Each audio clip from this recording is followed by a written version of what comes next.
जय आदिवासी सर्वांना। तर आज निघालो आम्ही पुण्याला जायला रिटर्न, आणि जाताना पण ना इतकं डेंजर ऊन होतं, म्हणजे जरा लवकरच निघालो कारण का संध्याकाळचा ना टायमिंग पावसाचा होतो ना, त्यामुळं मग लवकरच निघालेलो उन्हात. तरी पण जाता जाता आम्हाला वादळ लागलं मोशीमध्ये, आणि इतकं डेंजर वादळ होतं ना, म्हणजे समोर पूर्ण पांढरं पांढरं नुसते धूळ दिसत होते, असं धुका आल्यासारखं दिसत होतं नुसतं. मग तसंच आलो घरी, म्हटलं पावसाच्या आधी घरी जावं लागेल.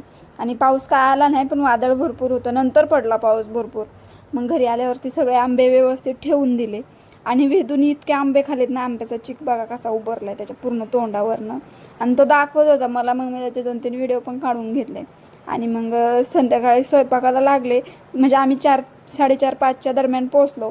आणि मग आल्यावरती घर आवरलं, सगळं सामान व्यवस्थित ठेवणं वगैरे सगळं, बॅग बिग सगळं व्यवस्थित ठेवून दिलं. आणि मग संध्याकाळच्या स्वयंपाकाला लागले. तर आज साधं चिकन बनवलेलं, आणि भात आणि भाकरी होत्या तांदळाच्या, गावावरूनच येताना तांदळाचं पीठ आणलेलं.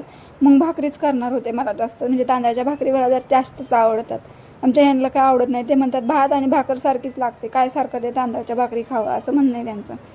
पण मग आम्ही त्यात माहिती का, आमची लाईट इतकी जात होती येते ना, मला व्हिडिओमध्ये दिसतच असेल, लाईट ये जा चालू होती. जरी 7 वाजेपासून लाईटीचं हेच नाटक होतं, त्यात गरम इतकं डेंजर होतं ना.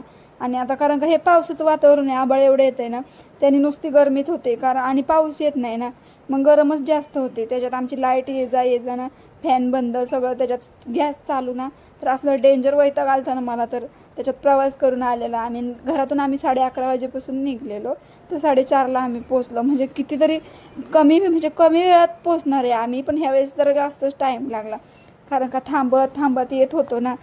गाडीवरती जरा आमच्याकडं तांदूळ पण होते ना, त्यामुळे जरा जबरदस्तीच म्हणजे गाडीवरती यायला जरा वैतागच आलेला आम्हाला.